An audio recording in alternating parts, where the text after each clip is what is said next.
The hall glowed with golden lantern light, shadows flickering across walls carved with ancient symbols of strength and unity.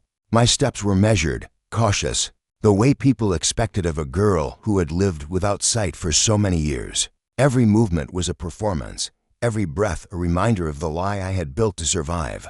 For a decade I had hidden behind dark lenses and lowered lashes, letting the world believe I was fragile, helpless, broken. Yet tonight, as the crowd gathered for the sacred ceremony, I could feel the weight of truth pressing against my chest, begging to break free. The scent of pine and smoke swirled around me, carrying whispers of change.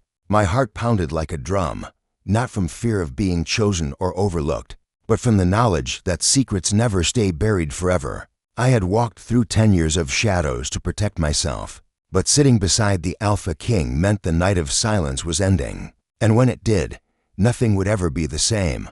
I wasn't born into silence, nor into darkness. I chose it. As a child, I laughed louder than most, ran faster than the other girls, and carried a secret gift I barely understood. I could see more than eyes were meant to see, layers of truth hidden beneath the skin. The energy people carried when they thought no one was watching. It was beautiful at first, glimmers of kindness shining in those who smiled at strangers, sparks of hope in the weary, threads of love between families. But then I saw something else, something dangerous, woven deep into the hearts of those in power. That was the night I understood why some children vanished without explanation, why whispers filled my home when the fire burned low. Fear settled into my bones, and the lie became my armor. If they believed I was blind, they would believe I was harmless, and harmless girls survived. Yet even as I stumbled through life with downcast eyes, my spirit kept asking, how long can a person hide from their own truth? The night of the ceremony pulled me back to memories I had buried beneath layers of silence. I remembered the first time I heard the elders speak of destiny, of mates chosen by fate, as though life were a puzzle already solved. But I had always known that fate wasn't gentle. It tested, it broke, and it rebuilt. My mother's voice echoed in my mind, warning me to remain small, invisible, unthreatening. For safety often lived in shadows. Yet sitting there among the hopeful faces, I could feel the air thick with expectation, as if the walls themselves knew change was coming.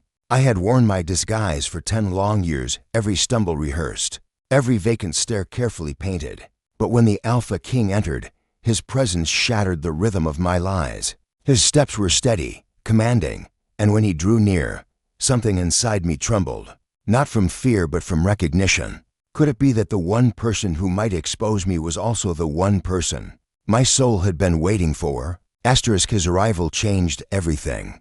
The moment he took his place at the front, the hall seemed to tilt, as though the air itself bent toward him. Conversations hushed, hearts quickened, and for the first time in years, I felt the weight of eyes on me that weren't filled with pity, but with curiosity. I dared not lift my head to high, yet I could sense his gaze linger, sharp as steel and warm as fire. My secret pressed against my ribs, desperate to escape, but I clutched it tighter, reminding myself of the cost of truth. Still, something about him unsettled the balance I had so carefully maintained. The Alpha King carried a strength that was more than muscle or dominance. It was a truth of his own, veiled but alive, pulsing like a heartbeat. When the elders called us closer, my steps faltered in a way that wasn't feigned. For the first time in 10 years, the life felt fragile, like glass in a storm. And I knew, if he spoke to me, the world I had built would begin to crack. The closer I drew to him, the louder my own heart became, beating like a warning I could no longer ignore. The hall, once filled with countless voices, faded into a low hum, as though the world had stepped back to watch what would happen next. My steps were steady, but my thoughts tangled like wild vines. For years I had convinced myself that blending into shadows was the only way to live. But now, standing near the Alpha King, I felt as if the shadows themselves were receding. His presence was unlike anything I had ever known, commanding, unyielding, but not cruel. When his hand brushed the air near mine, not even touching, a spark rushed through me, fierce and undeniable. I froze, unsure if I had revealed too much, if he could see through the cracks in my disguise. And then, in the stillness between heartbeats, I realized the truth. This night was never meant to be about hiding. It was meant to decide whether I had the courage to finally be seen. His voice carried softly through the hall, yet it struck me harder than any command. "Look at me," he said, and though it was not an order, my body obeyed. For the first time in a decade, I raised my eyes without lowering them again. The crowd gasped, not because of what they saw, but because of what they felt, the truth shimmering in the air, undeniable and raw. My carefully crafted blindness fell away like a mask slipping from trembling hands.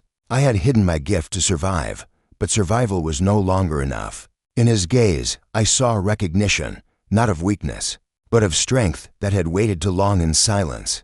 The Alpha King did not recoil or condemn. Instead, his expression softened, as though he had found what he, too, had been searching for.